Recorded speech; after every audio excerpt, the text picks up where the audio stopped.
Assalamualaikum warahmatullahi wabarakatuh. Alhamdulillahilladzi an'ama 'alaina bi ni'matil iman wal islam.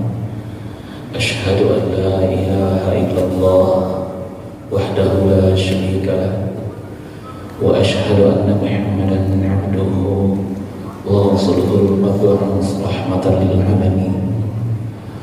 Allahumma shalli ala Muhammadin wa ala alihi wa sahbihi ajma'in. Amma ba'd. Bapak Ibu jemaah subuh Masjid Al-Hakim yang dirahmati Allah, maupun Bapak Ibu semua yang mengikuti acara ini di sosial media, puji syukur kita panjatkan kepada Allah Subhanahu wa Ta'ala. Pada pagi hari ini kembali Allah membangunkan kita, mengizinkan kita semua untuk menginjak bumi milik Allah, untuk bernaung di bawah langit kepunyaan Allah, untuk menghirup oksigen milik Allah Subhanahu wa Ta'ala. Mudah-mudahan waktu kesempatan yang Allah berikan kepada kita bisa kita manfaatkan untuk mempersembahkan pengabdian terbaik kita kepada Allah Subhanahu wa Ta'ala. Salawat bering salam kita mohonkan kepada Allah, kiranya tercurah untuk Nabi Allah, Nabi Muhammad sallallahu alaihi wasallam. Bapak Ibu yang dirahmati Allah, pada waktu yang singkat ini kita akan mencoba menyampaikan materi kita, yaitu ahamiyatus syahadatain, yaitu pentingnya dua kalimat syahadat. Ini materi kita yang nanti akan bersambung terus di dalam materi makrifatullah, kemudian nanti makrifatul rasul, makrifatul insan. Kita akan mengkaji terus tauhid. Mudah-mudahan Allah panjangkan, berikan kesempatan bagi kita semua untuk mengikuti kajian-kajian ini di Masjid Al-Hakim yang kita cintai. Bapak Ibu, sebelum saya ingin kepada yang menyaksikan tayangan berikut ini, mari kita lihat itu dengan mata hati kita. Mari kita lihat Bapak dan Ibu tayangan ini sebelum kita masuk kepada materi kita. Bismillahirrahmanirrahim.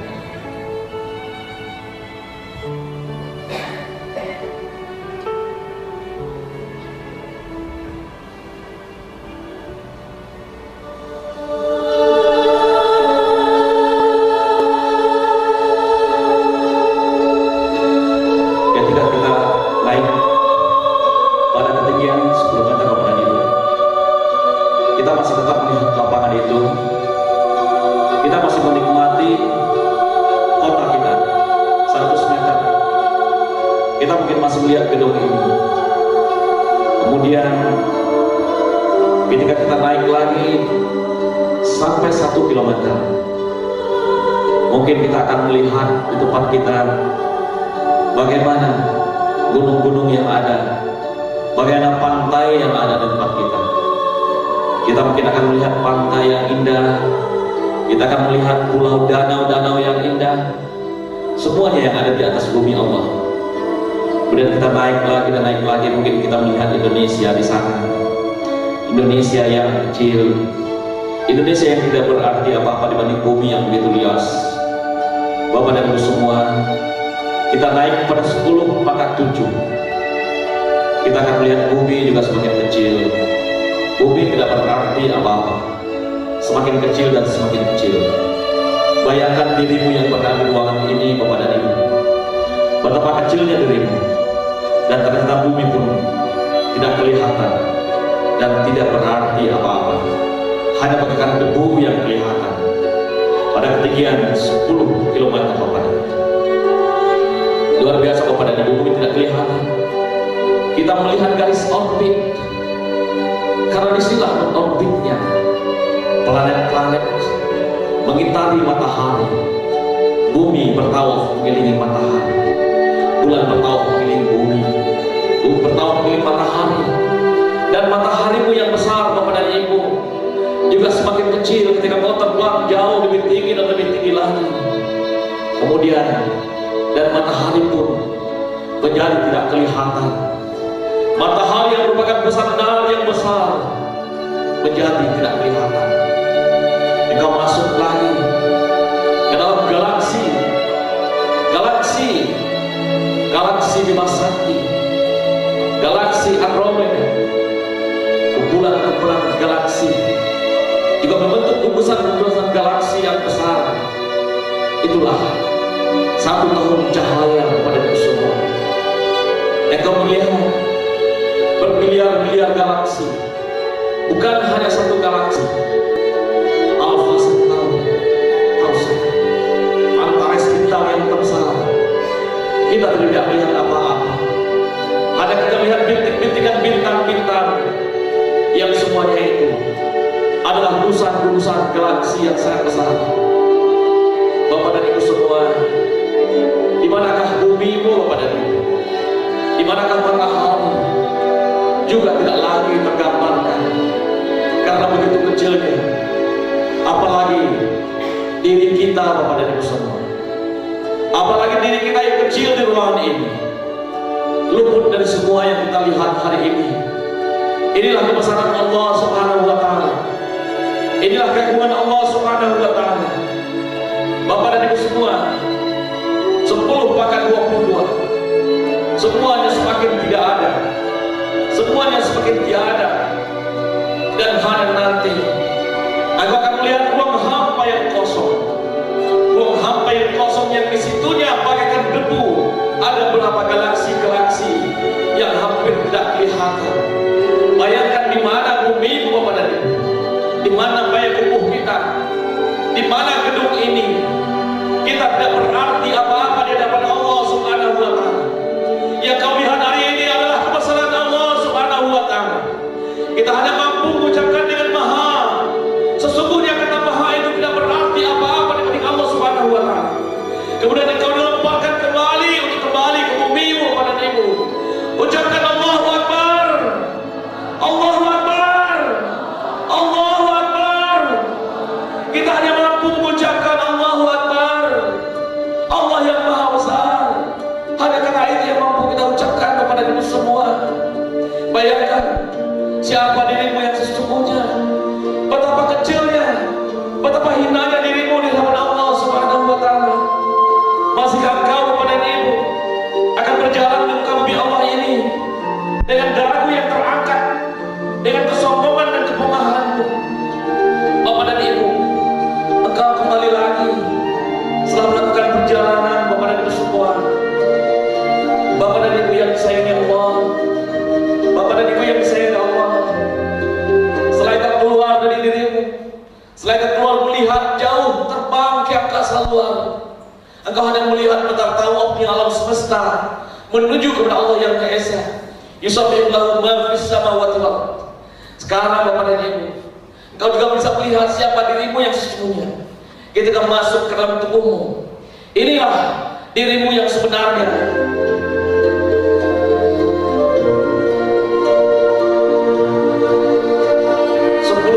Satu Bapak dan Ibu, inilah pori-pori yang ada di tubuhmu. Ketika kita masuk ke satu pori yang ada dalam tubuh, ketika kita terapung lebih dalam ke dalam pori-pori kita, pori-pori kita yang kecil itu, kita masuki, kita lihat apa yang ada di sana. Inilah kita Bapak dan Ibu, inilah diri kita yang terdiri dari sel-sel, adalah jaringan-jaringan yang tidak berbentuk, yang kusut mati. Inilah kita Bapak dan Ibu. Kita akan terdiri dari sel-sel yang hidup, kumpulan dari sel-sel yang hidup. Inilah sel-sel tubuh kita. Inilah DNA yang ada dalam tubuh kita. Bayangkan Bapak dan Ibu, siapa dirimu yang sesungguhnya? Ternyata adalah terdiri dari sel-sel yang tidak berdaya, sel-sel yang tidak berarti apa-apa.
diri kita adalah diri yang bertawaf, diri kita adalah diri yang bertasbih kepada Allah Subhanahu wa taala. Ucapkan sekali lagi kepada ibu, Allahu Akbar. Ucapkan yang keras kepada ibu, Allahu Akbar. Allahu Akbar. Ya Allah, aku kagum ya Allah. Aku salut ya Allah. Aku mengakui ya Allah, Engkau begitu besar kekuasaan-Mu ya Allah. Ya Allah, aku mengakui ya Allah, diriku hanya kecil bagaikan yang tidak berarti di hadapan-Mu ya Allah. Ya Allah, aku bersaksi ya Allah, dengan hatimu kepada dirimu. Kau katakan kepada Allah, kau bersaksi kepada Allah, kau bersumpah kepada Allah, kau mengakui kebesaran Allah. Ucapkan sekali lagi kepada ibu, ya Allah, aku kagum ya Allah. Ya Allah, aku salut ya Allah. Ya Allah, aku tak berdaya ya Allah. Ketika kau telah kagum, ketika kau telah salut kepada Allah, ketika kau telah mengakui Allah kepada ibu, itulah kata yang sebenarnya engkau ucapkan, asyhadu an la ilaha illallah. Ucapkan kepada ibu, asyhadu an la ilaha illallah wa asyhadu anna Muhammadar Rasulullah.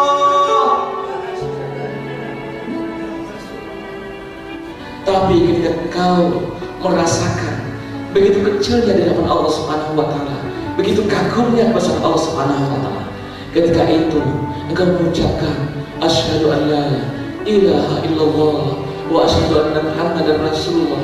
Yang bicara bukan lagi mulutmu, bukan lagi hafalanmu, tapi hatimu yang kagum, hatimu yang selalu yang tunduk kepada Allah Subhanahu wa taala. Ucapkan sekali lagi dengan sepenuh hatimu kepada dirimu, asyhadu an la ilaha illallah wa asyhadu anna Muhammadar Rasulullah. Asyhadu an la ilaha illallah wa asyhadu anna Muhammadar Rasulullah. Bapak Ibu yang dirahmati Allah Subhanahu wa taala, itu kalau kita mencoba melihat siapa diri kita, dan ketika itu kagum, rasa salut ketika kita melihat kebesaran Allah di langit dan di bumi dan di dalam diri kita sendiri, timbul rasa salut kita, timbul rasa kagum kita. Kali lagi kepada dia, salut, kagum kita, ingat kita, oh ini kebesaran Allah, Allah yang menciptakan yang semuanya yang seperti ini, Allah yang mengaturnya, Allah yang menatanya. Itulah tauhid rububiyah. Ketika kita akui itu, dialah Allah yang menciptakannya, dialah Allah yang mengaturnya, dialah Allah yang menata segala sesuatunya. Kita kagum dan angkat tangan, kita menyerah kita kepada Dia. Itulah kato sambananya kepada Dia. Dan ketika itu terikrar dalam kalimat asyhadu an la ilaha illallah wa asyhadu anna Muhammadar Rasulullah. Itulah yang menjadikan kita dikatakan beriman kepada Dia. Jadi iman itu dia tumbuh, seperti kita katakan pada kajian-kajian kita, dia tumbuh. Kenapa dia tumbuh? Karena dia membaca ayat-ayat Allah, ayat Aliyah, dan dia kagum dengan itu semua. Apalagi yang kita saksikan tadi, yang menggambarkan begitu kebesaran milik Allah Subhanahu wa taala, dan kita tidak ada apa-apanya, dan masuk ke dalam diri kita, siapa diri kita sebenarnya, dia ada berarti di sisi Allah Subhanahu wa taala. Kekaguman itu, inilah kita dudukan satu persatu kepada Ibu. Kalau orang bicara tauhid rububiyah adalah pengakuan bahwa Allah itu adalah Rabb kita, Rabbul Alamin, yang kita ucapkan alhamdulillahi Rabbil Alamin. Dialah Allah, Rabbnya alam semesta. Ketika kita menyatakan Rabb, dialah Allah yang menciptakan, dialah Allah yang mengaturnya, dialah Allah yang menatanya dalam kehidupan. Ini tauhid rububiyah. Allah sebagai Rabb kita. Semua orang yang percaya kepada Allah, dia akan mengakui itu semua. Tapi tidak semua orang yang mengakui dialah tempat kita mengabdikan diri, menyembah, membuat pengabdian, melakukan persembahan atau mengabdikan hidup kita. Ketika pengabdian itu kepadanya, ini dia yang dikatakan tauhid uluhiyah, menjadikan dia sebagai ilah kita. Asyhadu an la ilaha illallah. Allah menjadi ilah. Tanpa pengakuan dia sebagai Rabb Bapa dan Ibu, tidak akan muncul pengakuan dia sebagai ilah, sembahan yang kita sembah, yang kita tuju. Ilahi anta maksudi. Ini sering kita dengar. Dialah yang kita tuju, tempat kita mengabdi, hidup kita persembahkan kepadanya. Mulai dari bangun tadi kita berdoa agar hidup kita ini bisa mempersembahkan amal-amal terbaik kita kepadanya. Ketika itu tertanam kepada Tuhan, inilah Allah sebagai ilah bagi semua. Kemudian syahadat yang kita ucapkan, di samping asyhadu an la ilaha illallah wa asyhadu anna muhammadar rasulullah, ini tauhid juga, risalah, pengakuan akan risalah yang dibawa oleh Nabi Muhammad SAW. Itulah dua kalimat syahadat yang kita ikrarkan, yang kita ungkapkan, yang kita iklankan, yang kita proklamirkan, yang kita ucapkan dengan hati kita, yang menjadikan kita masuk ke dalam rumah yang dinamakan rumah Muslim. Bapak dan Ibu yang dirahmati Allah Subhanahu wa taala, kalau kita melihat bahwa inilah pentingnya dua kalimat syahadat. Jadi ahamiyat syahadatain, ini pentingnya kalimat syahadat. Pentingnya kalimat syahadat Bapak dan Ibu dapat kita lihat ranjinya seperti ini. Yang pertama, al-madkhulu ilal Islam, yaitu pintu masuk. Ini adalah pintu. Jadi syahadat itu adalah sebagai pintu masuk untuk masuk ke dalam rumah Islam. Jadi seperti bangunan kita ini, begitu pentingnya tempat masuk, baru kita berada dalam rumah Muslim, baru kita berada di Masjid Al-Hakim ini. Tanpa masuk melalui pintu, kita tidak akan berada dalam masjid ini. Tanpa masuk ke dalam pintu rumah Muslim, kita tidak akan menjadi seorang Muslim. Jadi syahadat itu yang pertama adalah dia sebagai pintu masuk ke dalam Islam. Yang kedua kepada Ibu, syahadat adalah sebagai intisari, adalah sebagai prinsip-prinsip dalam ajaran Islam. Khulasatul ta'alimil Islam. Jadi dia adalah sari atau ringkasan prinsip-prinsip yang ada dalam Islam itu sendiri. Kemudian Bapak Ibu yang berikutnya, asasul intilah, yaitu bahwa dia adalah merupakan momentum atau asas-asas dari perubahan. Orang yang masuk ke dalam rumah, dia adalah menginginkan suatu perubahan. Orang yang masuk ke dalam masjid, dia adalah menginginkan suatu perubahan. Dia adalah merupakan momentum atau asas-asas dalam untuk melakukan perubahan-perubahan yang ada dalam diri kita untuk lebih baik dalam hidupnya. Kemudian yang keempat adalah hakikatul da'watul rasul. Jadi sebagai hakikat dari dakwah para rasul. Jadi syahadat itu adalah hakikat dakwah para rasul. Termasuk yang mewarisi tauhid dari Allah Subhanahu wa taala. Nabi dan itu nanti kita jelaskan satu persatu pada. Kemudian yang terakhir dia adalah fadailul azimat. Jadi dia adalah keutamaan yang agung, adalah fadilah yang agung.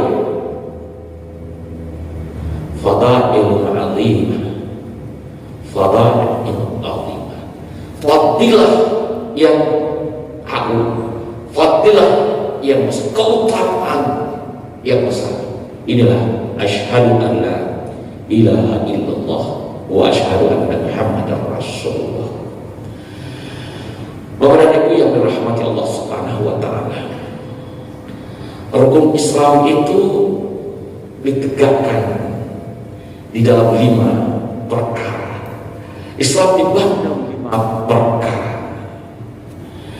Beliau Islam adalah hak, yaitu syahadati anna ilaha illallah wa anna Muhammadar Rasulullah wa aqimus shalah wa ita'iz zakah wal haji wa shaum Ramadan. Jadi Islam itu ditegakkan dalam 5 perkara atau 5 rukun Islam. Ini yang disampaikan dalam hadis yang diriwayatkan oleh Imam Bukhari kepada kita sebagaimana kita ketahui, yaitu yang pertama, inilah pintu masuknya tadi mengucapkan 2 kalimat syahadat, asyhadu an la ilaha illallah wa asyhadu anna Muhammadar Rasulullah.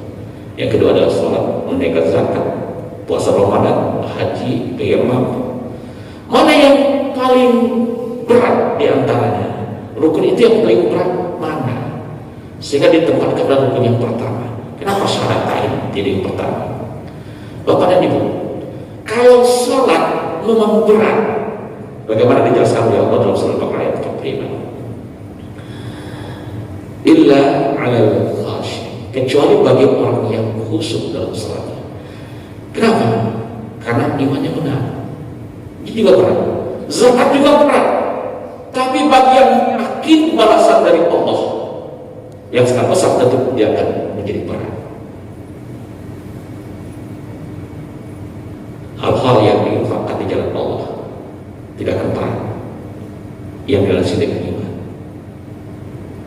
Bayangkan Bapak dan Ibu, ketika iman itu bicara, masjid Hakim ini bisa berdiri megah seperti ini, ada landasan iman bagi seorang hamba Allah, sehingga kita nyaman di masjid ini, dibangun masjid ini, dan tidak kita berharap, kita lupakan orang tua kita diberikan kesehatan oleh Allah, dan Allah bangunkan istana dalam jannahnya nanti. Ini iman, berasa iman. Kalau dengan iman semuanya tidak berat. Kemudian saum juga berat, tapi bagi yang beriman juga tidak berat, sehingga dipanggil dengan ya iman tadi.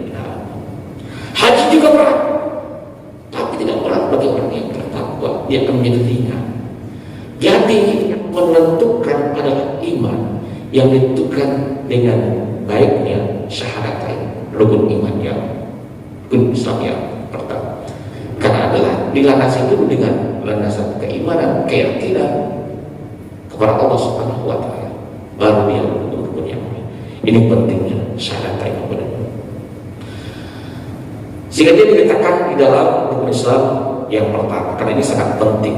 Ia menjadi titik tolak dari baiknya rukun-rukun yang lainnya. Ini prinsip yang pertama. Bapak dan Ibu yang dirahmati Allah Subhanahu wa taala. Ini yang pertama dari apa yang kita jelaskan dalam kajian kita yang tadi. Yang pertama, syahadatain itu adalah pintu masuk Islam. Pintu masuk. Ini bagi orang kafir yang tidak mau masuk Islam, tentu dia tidak mau masuk dalam tentunya. Setelah orang kafir yang mau masuk ke dalam rumah Islam, dia mengucapkan syahadat, maka ia menjadi muslim. Apapun niatnya, ini adalah urusan Allah Subhanahu wa taala. Jadi Bapak dan Ibu, kalau ada sekarang orang yang mau masuk ke dalam Islam, kita tidak urus dengan niatnya. Yang penting dia mau, kita terima. Di masjid kita ini sudah berapa kali sering juga kita bisa lakukan di sini. Nah, setelah dia mengucapkan apapun niatnya, ini niat kita adalah urusan dia dengan Allah Subhanahu wa Ta'ala. Jadi bagi kita tidak perlu kita melakukan suudzon dan segala macamnya. Bagi kita adalah kita hargai. Jadi ini salah satu ketika Usmah bin Zaid pernah bertemu dengan orang kafir. Seorang kafir itu bersalih, dipenggal, dia segera bersyahadat. Tetap dipenggal kepalanya oleh Zaid. Lalu kejadian itu dilaporkan kepada Rasulullah SAW. Usmah berkilah bahwa orang itu bersyahadat itu tidak, agar dia tidak dibunuh. Gitu. Tapi Rasulullah berkata, kenapa engkau tidak membelah dagangnya? Jadi artinya kepada kita tidak boleh menduga-duga apa yang ada dalam pikiran orang lain. Kita hanya melihat ketika dia bersyahadat, kita tidak perlu lagi mengkajinya. Jadi yang diajarkan oleh Rasulullah SAW. Itu yang pertama kepada ibu. Bapak dan Ibu yang dirahmati Allah Subhanahu wa Ta'ala, inilah rumah Islam. Jadi setiap kita, Bapak dan Ibu, setiap kita, siapa yang akan menentukan akan membawa dia? Setiap kita itu adalah fitrah yang mau menjadikan dia adalah menjadi orang Nasrani, menjadi orang Yahudi, menjadi orang Majusi, adalah orang tuanya. Yang tidak ada. Kalau dia dilahirkan, kalau dia dibentuk oleh orang tua menjadi Nasrani, dia akan menjadi Nasrani. Kalau Yahudi, dia akan menjadi Yahudi. Majusi akan menjadi Majusi. Jadi ketika dia masuk ke dalam rumah Islam, berada dalam rumah Islam, dia masuk seperti itu. Melalui pintunya adalah syahadatain. Jadi pintunya seperti kita lihat tadi, ada pintunya syahadatain, dia akan menjadi seorang Muslim.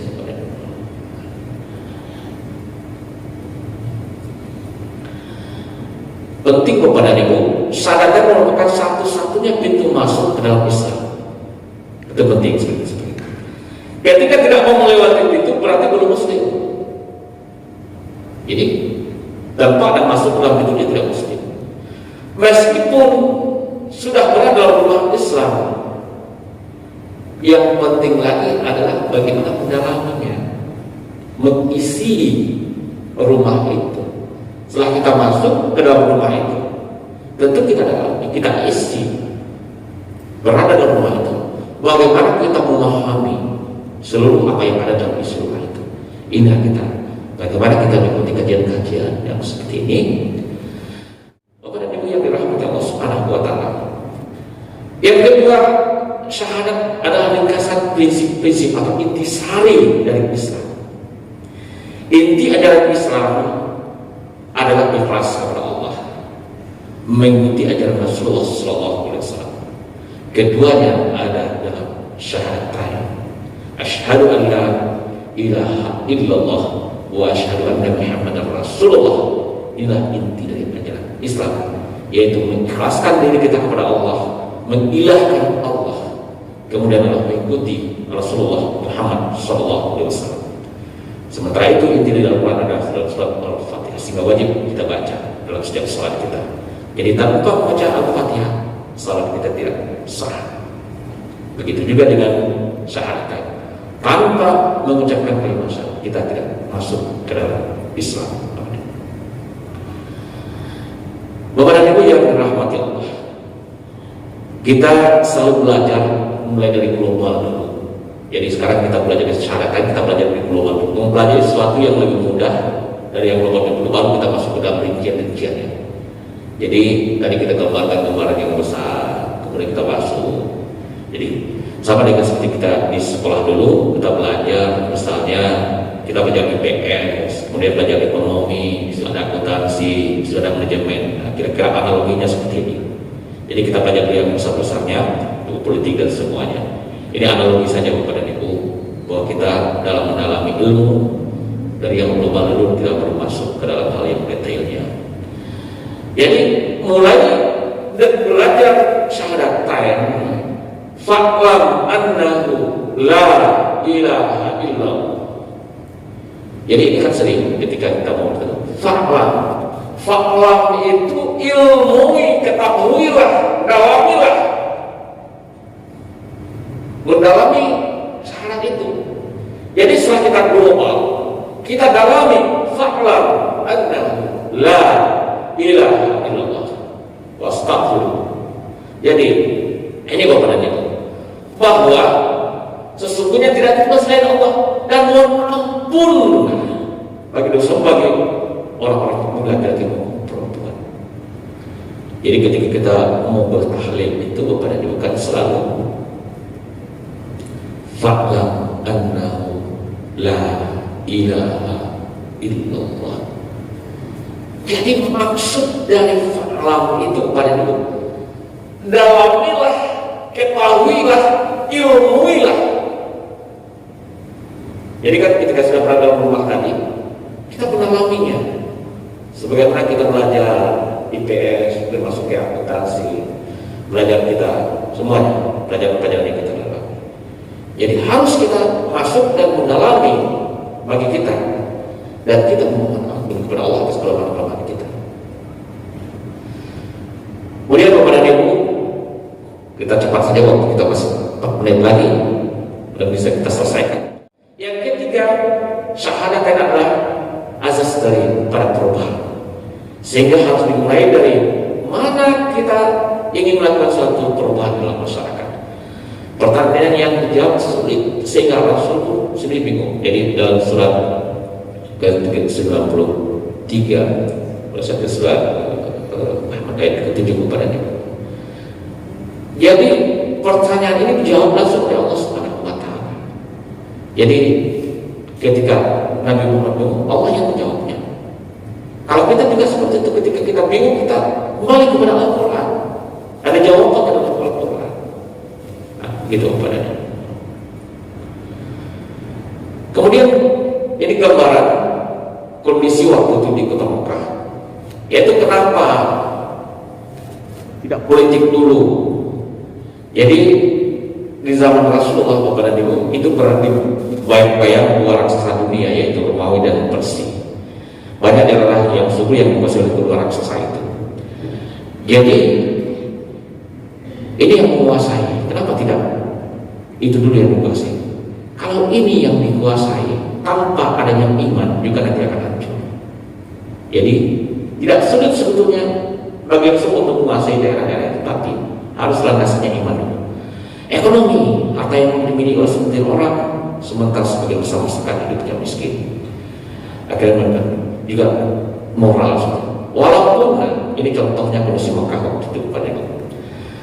Pernikahan yang dilakukan waktu itu ada namanya istibdal. Jadi waktu di zaman sebelum Rasulullah itu, pada zaman jahiliyah itu, di situ adalah ada namanya orang bisa menikah untuk mencari bibit unggul. Jadi siapa orang yang kaya, orang yang gagah itu dinikahkan sama istrinya supaya anak-anak seperti itu. Jadi itu di zaman itu. Kemudian ada juga al-mukhadanah, yaitu boleh polyandri, orang perempuan boleh dua suaminya.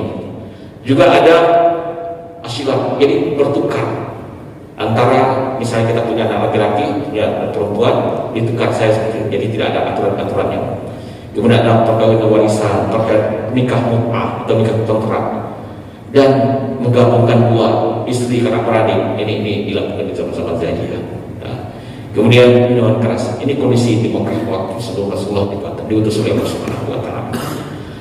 Jadi seperti tadi, kenapa tidak politik? Karena kalau politik, ya juga akan hancur nanti. Jadi dimulai dari gerakan iman.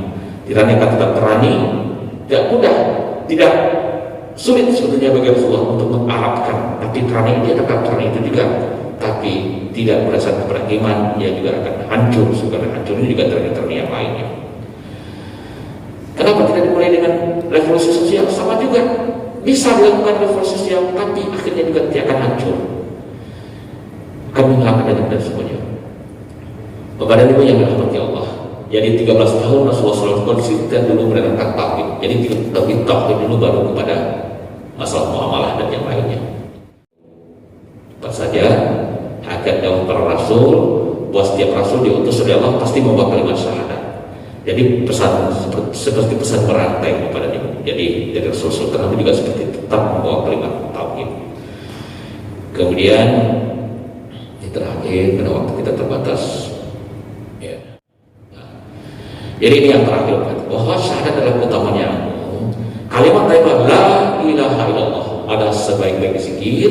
Syahadat juga telah memunculkan generasi umat terbaik, khairul ummah, kemudian generasi yang agung seperti dijelaskan oleh Allah dalam surat Al-Imran ayat 110. Kemudian jika ingin generasi ini muncul lagi, maka syahadat harus kita tegakkan. Dan inilah kuncinya Bapak dan Ibu. Kalau kita mendapatkan umat ini menjadi umat terbaik, bagaimana kita mendalami syahadat dengan sempurna. Banyak maaf Bapak dan Ibu, billahi taufiq wal hidayah. Wassalamualaikum warahmatullahi wabarakatuh.